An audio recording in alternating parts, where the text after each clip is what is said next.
And what you're saying is that charisma, maybe you've morphed it to a sense of clarity and purpose and Mm-hmm. confidence that we might Yeah. then describe as charisma, Yes. depending on who we're talking to, right? Yes. And if somebody, I'm sure you can think of a time, you spoke to so many people. I'm sure you can think of a time when you see somebody that goes from having a general conversation to hitting that thing that makes them light up. It could be No. their grandkids, it could be their passion work, it could be their hobby, but you see them literally, if you're really getting nitty gritty, you can see the pupils dilate. They flush a little bit. There's actual physical reactions that we subconsciously will pick up and go, "Oh, they're really enthusiastic about this." And enthusiasm, which actually translates to God with us, God within us, that enthusiasm is really magnetic.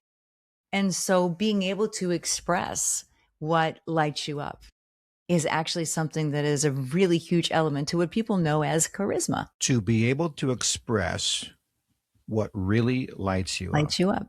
Mm-hmm. I'm writing that down. Instead of hiding it. I was listening to some folks, some specialists that teach it. I believe it was Stanford. They teach it.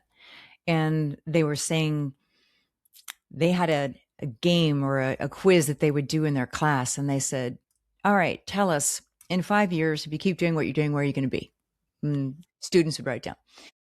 In 5 years, if your plan A doesn't work, give us a plan B. Where would you be? And the students would write it down.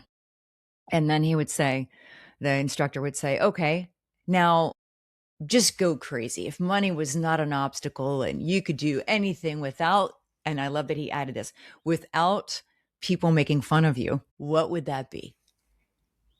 And they would sit for a while and sometimes struggle, and they would inevitably, they'd write something down. And then he would have them read that to the class. And he said at the end, he would say, all right, for those of you that heard everybody talk about the 3 possibilities for their life, how many of you think that your partner, maybe they had partnered them up. He says, how many of you think that the outrageous, crazy idea is actually where they should go? And all the hands would go up. Sure. Because that's what lit them up. Mm-hmm. That's when they were more interesting to watch, to be around, to listen to, when it was the thing that lit them up. I mean, that's how I knew that I wanted to work with horses, is because I would just go a little bit into what I had seen and what I had experienced and what I understood about them in a way they can help human beings and save our species, is actually one of the keynotes that I'm giving now. And as soon as I would even tap into that a little bit, they would want more about that topic. And I'm like, well, that's interesting. Because that topic lit you up. Is that right? Yes. Okay. And I didn't come to talk about the horses perhaps, but that's what they started to kind of want to know more about. And I think that is, I think that's probably key to being a good storyteller too, is to have that enthusiasm.